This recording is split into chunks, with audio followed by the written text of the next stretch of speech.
Bahay-bahayan.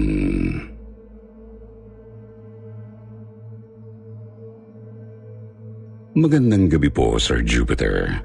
Binabati ko rin po lahat ng mga listeners ninyo saan mang dako ng mundo. Itago niyo na lang po ako sa pangalang Novi, 39 years old, isang lechonero dito sa General Santos. Itong ibabahagi ko ay tungkol po sa isang kakatuwang karanasan namin ng mga kababata ko sa probinsya ng Agusan del Norte. May kinalaman po ito sa naging kalaro namin noon. Kalaro na nagpahamak sa mga kaibigan naming babae at talagang nagdulot ng kaguluhan at pangamba sa baryo. Sir Jupiter, lumaki po ako sa isang maliit na baryo doon nga po sa may Agusan. Pagsasaka at pag-aalaga ng mga hayop ang pangunahing ikinabubuhay ng mga tao. Ang tatay ko ay may maliit na sakahan ng palay at mais. Samantalang si nanay naman ay nag-aalaga ng mga manok. Tumutulong-tulong naman ako sa kanila, pero dahil nga po bata, mas gusto kong maglaro kasama ang mga kaibigan ko. Early 1990s at 9 years old pa lang po ako nang mangyari ito. Madalas nga po akong sumasama-sama sa mga kalaro ko noong panahong yun, lalo kapag walang utos si nanay. 6 po kaming malapit na magkakaibigan. 3 lalaki at 3 babae. Kasama po sa mga nakahiligan naming laro ang taguan, habulan, piko at marami pang iba. Pero siyempre, di rin mawawala ang bahay-bahayan. Madalas kaming maglaro doon sa may kakahuyan kasi hindi mainit. Hindi naman po ito kalayuan mula sa mismong baryo. Kapag nagbabahay-bahayan po kami, gumagawa kami ng maliit na kubo talaga. Tapos tinatayo namin ito pasandal sa mga puno. Gamit namin ay mga dahon ng saging at sanga ng mga puno. Tinatali lang namin ang mga ito para makabuo ng kunyariang bahay. Bawal kasi kaming gumamit ng mga delikadong materyales, Sir Jupiter. Magagalit ang mga magulang namin kapag gumamit kami ng martilyo at pako, lalo na ang lagari. Kaming mga lalaki ang gumagawa ng bahay, habang yung mga babae naman ang namimitas ng mga bunga para kainin ng kunyaring pamilya namin. Alam niyo na po yan, kapag may bahay-bahayan, may kasal-kasalan din at may kunyariang pamilya. Sa isang araw, may gaganap na nanay at tatay. Tapos gaganap na anak yung matitira. Siyempre, kasi nga po mga bata pa kami noon, kaya wala pang malisya ang mga ganoong bagay sa amin. Hanggang simpleng crush-crush at tuksuhan lang. Pero yung maduduming isip talaga, wala. Nagbabahay-bahayan po kami kapag wala kaming ganang magtakbuhan. Doon po kasi pwede kaming matulog lang sa loob at magpahinga. Tapos tamang kwentuhan at kainan lang ng mga prutas. Isang araw, naglalaro po kami ng habulan sa may kakahuyan noon. Napatigil po yung best friend ko na si Tony. Tapos may itinuro sa ilalim ng punong kaimito. Napalingon naman ako doon at nakita ko ang isang batang lalaki. Siguro kaidaran lang din namin pero tisoy po.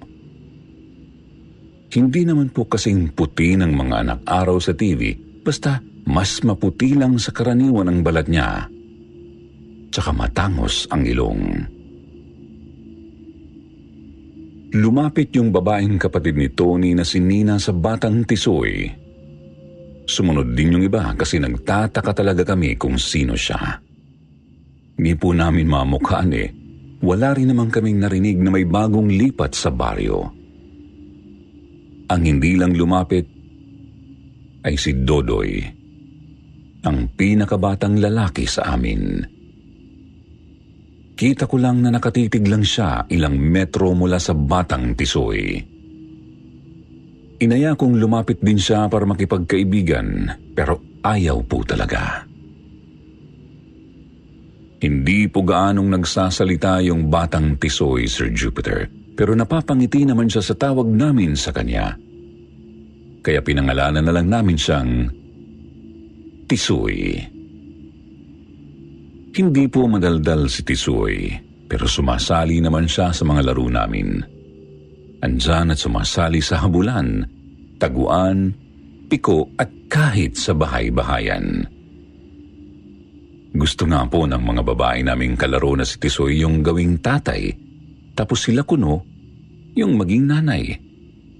Pogi naman po kasi talaga. Medyo naiinggit nga lang ako kasi kasama na roon yung crush ko dati na si Rosing. Ang ipinagtataka ko lang, umiiwas sumali sa mga laro namin si Dodoy kapag andyan si Tisoy.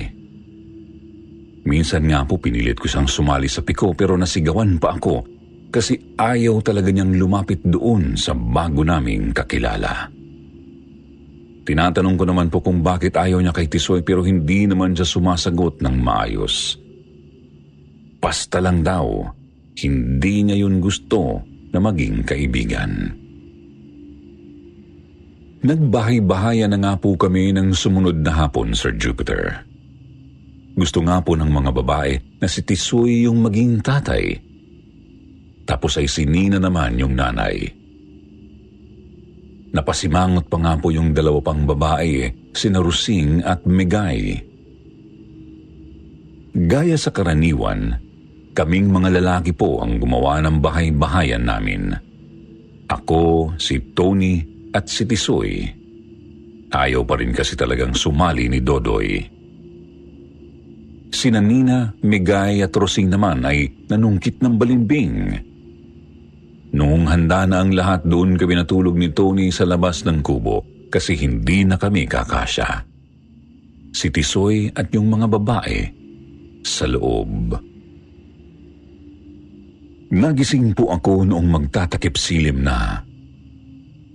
Kita kong gising na pala si Tony kaya napagpasyahan na namin gisingin na rin yung mga nasa loob. Baka kasi abutin kami ng dilim o ulan. Subalit, laking pagtataka namin kasi wala na si Tisoy. Nagkatanungan pa nga kami ni Tony kung napansin ba naming umalis, pero pareho naman kaming tulog. Ginising na nga po namin yung mga babae. Sila man ay nagtaka rin kung nasaan na si Tisoy. At lalo po kaming nagtaka nang mapansin naming nananamlay si Nina. Sabi niya nahihilo raw siya at masakit ang ulo. Sinalat ni Megay ang lieg ni Nina at nakumpirmang nilalagnat ang kaibigan namin. Nabahala naman si Tony kasi nga bunsong kapatid po niya si Nina.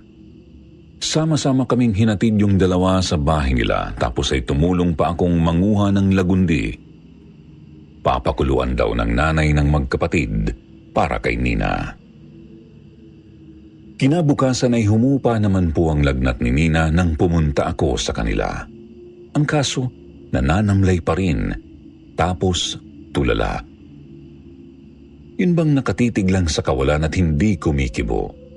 Kaya tinulungan ko muna si Tony na manguha ng mga gulay na gagawing sabaw para sa kapatid. Habang nangunguha kami ng gulay, bigla pong lumapit sa akin si Dodoy. Palingon-lingon pa ito, animoy may ayaw makita. Sinabi niya sa akin, "Sabi ko naman sa inyo hindi maganda ang kutob ko sa Tisoy na yun, Kuya Novi. Hindi ko nga lang sigurado kung ano. Basta masama ang pakiramdam ko sa kanya, kuya. Maniwala kayo sa akin. Hindi pa man ako nakakasagot ay mabilis nang tumalikod at umalis si Dodoy. Pati si Tony ay nagtataka na rin sa ikinikilos nung pinakabata sa amin. Isip na lang namin, baka nasobrahan lang sa pag-iisip si Dodoy, kaya't kung ano-ano ang nabuo niyang hinala kay Tisoy. Nauna akong pumunta sa tagpuan namin sa Kakahuyan noong araw na yun, Sir Jupiter. Nag-aalala kasi si Tony para sa kapatid niya kaya nagpaiwan siya. Hindi rin naman nagtagal at dumating na rin sina Megay at Rusing. Nagsimula po kaming maglaro ng piko noon. Siguro mga bandang 2:00 na yun ng hapon. Subalit nang dumating si Tisoy, tila ba nagbago ang timpla ng dalawang babae. Gusto agad nilang magbahay-bahayan. Nagtaka ako kasi hindi naman sila ganoon dati. Kung nag-i-enjoy pa silang makipagkabulan, hindi naman kami agad nagbabahay-bahayan. Madalas nga ay 2 o 1 beses lang sa isang linggo kami nakakapagbahay-bahayan eh. Dahil nga buo pa naman ang kubong ginawa namin noong nakaraang araw, yun na rin muna ang ginamit namin. Matatagalan kasi kung gagawa pa kami ng bago, tapos kami lang ni Tisoy ang magtutulungan. Isa pa sayang din sa materyales kung sakali. Nasa isip ko noon, ako na ang gaganap bilang tatay kasi tapos na si Tisoy. Subalit nagulat ako nang si Tisoy pa rin ang gusto ng mga babae. Tapos ay si Rusing ang gaganap bilang nanay. Medyo nainis ako kasi nga po crush ko si Rusing noong mga panahong iyon. Pero wala naman akong nagawa kasi 3 silang nagpasya. Noong matutulog na po dapat kami, sinabi kong doon na ako sa loob ng kubo. Kasya naman kasi 4 lang kami. Ngunit nabigla ako nang hindi pumayag ang 2 babae. Maski si Tisoy ay nakita ko ring napakunot ng noo, bagamat hindi naman siya nagsalita. Pumayag na lang ako para wala ng gulo.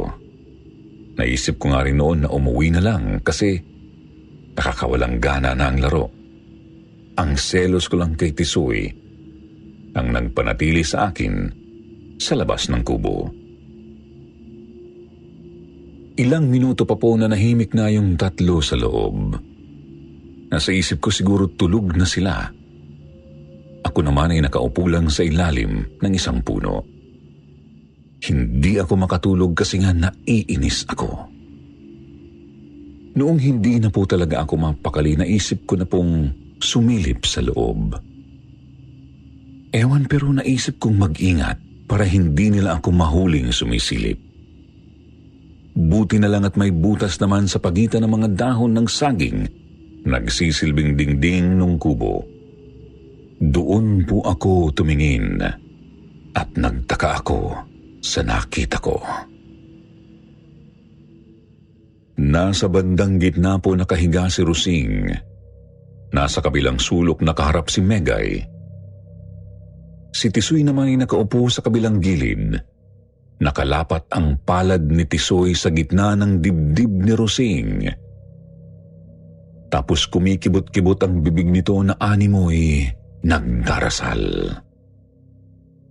Tumigil lang po ito nang siguro maramdaman niyang may nakatingin.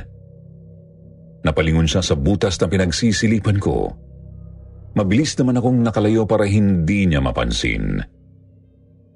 Pero napansin ko pang nanlisik ang mga mata niya bago ko alisin ang tingin sa kubo. Ilang minuto pa po sumilip ako ulit at nakita kong nakahiga na rin si Tisoy. Hindi ko nga lang sigurado kung tulog na ba yun o nagkukunwari lamang. Gusto ko nang umalis kasi nawiwirduhan na talaga ako kay Tisoy. Pero naisip ko si Dodoy. Napatanong sa sarili kong bakit parang takot ito sa bagong saltang bata. Gusto ko ring malaman sa sarili ko kung ano ba talaga ang meron kay Tisoy. Kaya sumilip po ako ulit at nagulat nang makitang wala na si Tisoy sa loob ng kubo. Pumasok pa nga po ako pero wala talaga.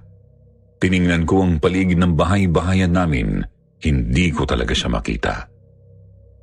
Nagising na rin si Megay at saka nagtaka kung nasaan na si Tisoy. Sinabi ko naman na bigla na nga lang itong nawala kahit sigurado naman akong hindi siya lumabas ng kubo. Naningkit ang mga mata ni Megay at pinagbintangan ako. Baka raw umalis si Tisoy kasi inaway ko at baka raw inaway ko ito kasi nagseselos ako. Siyempre todo tanggi ako kasi hindi naman talaga yun ang nangyari. Kita kong hindi siya naniniwala sa akin kaya pumasok siya sa kubo para gisingin na si Rusing. Uuwi na lang daw sila. Subalit ilang saglit lang po ay dali-dali akong tinawag ni Megay nang mapansin niyang inaapoy sa lagnat si Rusing. Agad naman akong pumasok para salatin ang noo ni Rusing at totoo nga. Napakataas ng lagnat nito, kagaya ng lagnat ni Nina noong nagdaang araw. Ginising namin si Rusing. Nagmulat naman po pero nahihilo rin at nanghihina ang katawan. Kami na ni Megay ang umalalay kay Rusing pauwi sa bahay nila. Medyo nahirapan pa nga po kami kasi hindi talaga siya makalakad ng maayos. Pagkarating namin, agad naman siyang inasikaso ng mga magulang niya. Si Megay na ang nagkwento sa kanila, habang ako naman ay mabilis na tumakbo papunta kina Tony at Nina. Subalit hindi pa man ako nakakarating ay nakita ko nang tumatakbo rin si Tony at umiiyak. Sir Jupiter, sinalubong ko po siya at tinanong kung ano ang nangyari. Sabi niya kailangan daw niyang puntahan agad yung lola ni Dodoy na may alam sa panggagamot. Si Nina raw po kasi talagang hindi na makausap. Nakatulala lang, tuwid na nakahiga, tapos bahagya ng nangungulay talong ang labi at balat. Nabahala rin ako kaya hindi ko na naikwento sa kanya ang nangyari kay Rusing. Dali-dali kaming pumunta kina Dodoy tapos hinanap namin ang lola nito na si Manang Indang. Sa kasamaang palad, nanay lang ng kaibigan namin ang naroroon kasi umalis daw ang maglola. Kita ko kung paano lalong nabahala si Tony. Kaya sinabihan ko na lang ang nanay ni Dodoy na papuntahin na lang kako si Manang Indang kina Tony. Ako naman po ay umuwi na rin noon kasi maggagabi na, baka magalit si tatay. Noong gabing yun ay hindi mawala sa isip ko ang mga sinabi ni Dodoy. Napapatanong ako sa sarili kung bakit kaya masama ang kutob niya kay Tisoy. Ano kaya ang ginawa ni Tisoy kay Rusing? At bakit magkasunod na nagkasakit ang dalawang babae? Kinaumagahan po inutusan ako ni nanay na mag-igib ng dagdag na tubig sa balon. Hindi ako nakaalis agad para pumunta sa tagpuan naming magkakaibigan. Ngunit natanaw ko mula sa balon na magkasamang naglalakad sina Megay at Tisoy. Doon ko naisip na hindi pala talaga naniwala si Megay sa akin at baka nagsumbong na ito kay Tisoy tungkol sa mga sinabi ko. Yun pong may kakaiba nga kay Tisoy kasi bigla na lang itong nawala. Kita ko rin pong napalingon si Tisoy sa kinaroroonan ko tapos parang napakunot ang noo nang makita ako. Hindi malinaw sa paningin ko ngunit mukhang ngumiti rin ito ng nakakaloko. Hindi naman ako makalapit kasi baka magalit si nanay kapag hindi ako agad nakabalik. Ang ginawa ko, binilisan ko na lang ang pag-iigib. Tapos ay dali-daling tinulak ang maliit na kariton ng tubig papauwi. Pagkatapos nagpaalam na ako kay nanay nang hindi man lang nagbibihis. Didiretso na sana ako sa kakahuyan noon, ngunit natanaw kong maraming tao kina Tony. Nawala sa isip ko si Megay. Lumapit ako sa bahay ng best friend ko at labis akong nagulat sa nalaman ko. Patay na si Nina. Hinanap ko si Tony at tinanong kung ano ba talaga ang nangyari. Sabi niya dumating naman daw si Manang Indang noong nagdaang gabi, pero hindi raw nito kayang gamutin si Nina. Hindi raw maintindihan masyado ni Tony basta ang sinabi lang ng matanda ay wala na ang kaluluwa ni Nina sa katawan nito. Yun daw ang dahilan kung bakit biglang nagkasakit, nanghina at natulala si Nina. Doon ko biglang naalala ang nangyari kay Rusing at agad ko nang ikinuwento kay Tony ang mga nakita ko. Maging siya ay hindi rin makapaniwala sa sinabi kong biglang naglaho si Tisoy. Kaya naman dali-dali kaming pumunta kina Rusing. Tumambad sa amin doon si Rusing na tulala rin at hindi makausap ng maayos. Hindi naman na siya nilalagnat pero sabi ni Tony ay baka mangulay talong na rin pagsapit ng hapon. Nagtaka ang mga magulang ni Rusing kung ano ang pinag-uusapan namin. Kinuwento namin sa kanila ang nangyari, kaya't nabahala rin sila. Agad nga pong umalis ang tatay ni Rusing para tawagin si Manang Indang. Kami naman ng kaibigan ko ay dumiretso na sa Kakahuyan para puntahan si Megay. Kabado na ako noon habang tumatakbo kasi natatakot akong baka mapaano rin si Rusing at Megay. Kita ko rin ang pagkabahala kay Tony. Siya mismo ay nasaksihan ng pagkakasakit at pagkamatay ng kanyang kapatid. Noong malapit na kami sa tagpuan, nakita naming naglalakad si Tisoy papunta sa kasukalan ng gubat.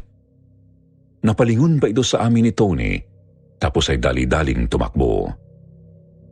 Dire-diretso na sana ako sa bahay-bahayan noon para tignan kung kumusta si Megay, pero sinabihan ako ni Tony na habulin ko si Tisoy. Siya na raw ang pupunta sa kubo. Kahit hingal na ako noon, ginawa ko naman po. Hinabol ko nga si Tisoy. Galing sa ligtas na bahagi ng Kakahuyan, kita kong nagtuloy-tuloy ito papunta sa talagang masukal na bahagi. Nilingon pa ako nito, tapos ay lalo niyang binilisan ng takbo. Nakita kong pumunta ito sa isang puno ng kainito at umikot patungo sa likod nito. Sinundan ko siya sa likod ng puno at tila nabulunan ako ng laway nang makitang walang kahit sino roon. Wala si Tisoy sa likod ng puno at wala rin sa buong paligid. Imposible namang hindi ko siya makitang lumayo mula roon. Tumingala na rin ako para tignan ang mga sanga ng mga puno doong banda. Pero wala rin talaga. Ang ginawa ko noon, bumalik na lang ako sa bahay-bahayan. Sakto namang nakita ko na si Tony na inaakay si Megay palabas ng kubo. Ganoon din po ang kalagayan ni Megay. Napakataas ng lagnat at nahihilo. Tinulungan ko na nga po si Tony na alalayan siya para mapabilis kami. Hindi pa man kami nakakalabas ng Kakahuyan ay natanaw na namin ang mangilan-ngilang taong papalapit. Kasama roon ang mga magulang naming lahat. Nanay at tatay ko, tatay ni Tony at Nina at ang mga magulang ni Megay. Pati si Manang Indang at Dodoy ay naroroon din. Kasama rin nila ang mga magulang ni Rusing, tapos ang tulala pa ring babae ay bitbit ng kanyang tatay. Kumalat pala agad ang kinuwento namin sa mga magulang ni Rusing. Sabi ni Manang Indang, malamang daw ay isang engkanto ang nakilala naming si Tisoy. Biglang-bigla daw nawawala tapos kakaiba ang ikinikilos. Si Dodoy naman ay muling pinagdiinan na masama talaga ang kutob niya kay Tisoy. Tinanong nila ako kung saan nakatira si Tisoy. Sabi ko hindi ko alam. Pero bigla na lang itong tumakbo at nawala sa may gubat. Tinuro ko naman po sa kanila ang puno ng kaimito kung saan ko huling nakita ang batang lalaki. Doon po ay nilagyan nila ng tumpok ng mga tuyong dahon ng paanan ng puno paikot po sa paligid nito. Pagkatapos po ay nagdasal si Manang Indang sa harap ng puno habang nagsasaboy ng asin. Noong una ay hindi ko maintindihan ang sinasabi ng matanda, pero nang lumaon, narinig na lang namin na sinasabi niyang kung sino ka mang engkanto ka, ibalik mo ang mga kaluluwa ng mga bata. Sa ngal ng may kapal, inuutusan kita. Kung hindi, hindi mo magugustuhan ang gagawin ko sa bahay niyo. Hanggang sa bigla pong nagsilaglagan ang mangilan-ngilang mga dahon, kaya napatingala kaming lahat. Doon po sa manipis na sanga ay nakatayo ang isang maliit na nilalang. Kasing tangkad lang ito ni Tisoy pero kamukha ng isang matanda. Napakapayat din ito at kulay putik ang balat. Suot din nito ang mismong damit na nakita kong suot ni Tisoy nang huli ko itong makita. Sir Jupiter, nakakakilabot ang matalas nitong titig sa amin. Maski nga po si Manang Indang ay nahalata kong nagulat din. Gayon pa man ay hindi siya nagpatinag. Kinausap niya yung nilalang at sinabihan ulit na ibalik ang kinuha nitong mga kaluluwa. Subalit lalo lang nanlisik ang mga mata nito tapos ay hinagisan ng bungang kaimito ang matandang manggagamot. Mabuti na lang at hindi tinamaan si Manang Indang. Sabi rin kasi niya na malamang daw na may kasamang sumpa yung binatong kaimito ng engkanto. Mambabato pa sana ulit ito, ngunit sinimulan na ng tatay ni Megay na sindihan ang mga tuyong dahon sa paanan ng puno. Kita naming nataranta ang engkanto. Nagsusumigaw sa wikang di namin maintindihan, tsaka naglaho. Tuluyan pong nilamon ng apoy ang puno ng kaimito, Sir Jupiter. Ilang minuto lang po ay nawala na ang pagkakatulala ni Rusing at Megay, ngunit nanghihina pa rin. Agad naman silang inasikaso ni Manang Indang at dinasalan ng dinasalan hanggang sa gumaling. Sir Jupiter, kwento ni na Megay at Rusing.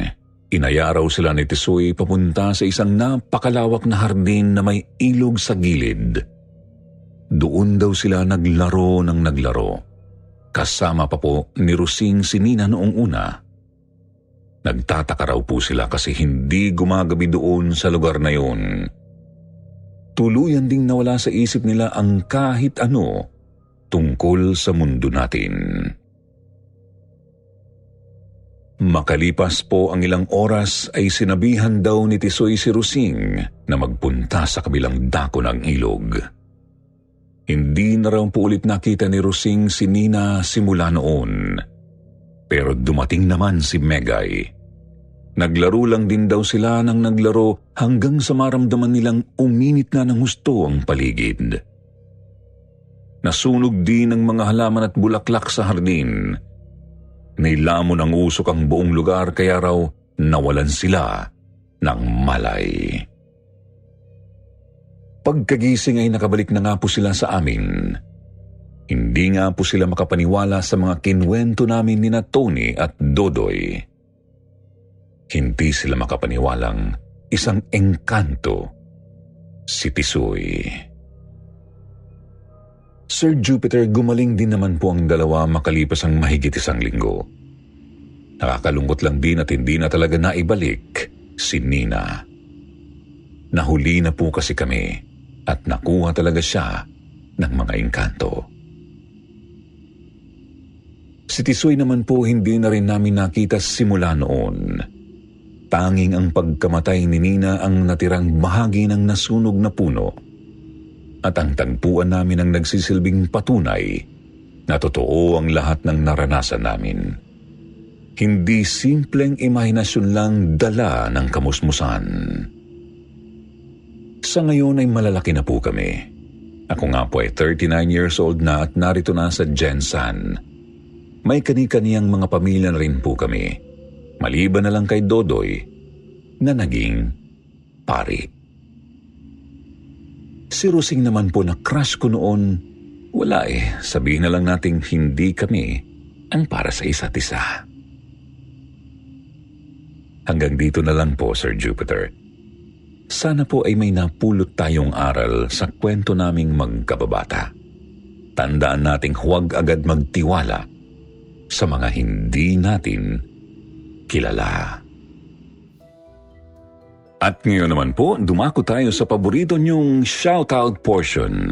Shoutout po kay Lola Dragonesa. Sabi niya, "Hi Sir Jupiter, pa-shoutout naman po. Nakikinig kami ng buong pamilya sa mga story niyo. Lagi po kaming nag-aabang ng mga story niyo. Pa-shoutout naman po sa asawa ko na si Marson, sa mga anak kong si Heikel at Ayon. Kaming lahat po walang sawang nakikinig sa mga narration niyo. More power and God bless." Shoutout din kay Rizaline Davida, Maris Tulen, Julie Cadelina 7518, listening from Riyadh. Yung ikaw lang mag-isa sa bahay habang naglilinis, bigla ka na lang mapapalingon sa likod mo. Shoutout kay Rowena Morata, Sonia Watanabe, Christian Joseph Desbaro. Sabi naman niya, "Takip silim pa lang solid na ako, Sir Jupiter. Lalo na yung time na pandemic, kayo po ang ginawa kong tambayan." Lilian Poblete, nagpapa-shoutout sa anak niya na nasa Japan, GL Poblete. Birthday niya po kasi noong September 5, so belated happy birthday, GL. Sana daw po ay mapakinggan niyo itong aking shoutout. Watching po ako from Singapore. Sa mga hindi po nabanggit, sa susunod na lang po ha, huwag niyo pong kalilimutang mag-reply sa ating shoutout box na nasa comment section para ma-shoutout ang mga pangalan niyo. Muli po mula sa bumubuo ng Sityo Bangungot, ito po ang inyong lingkod, Jupiter. Nagpapasalamat.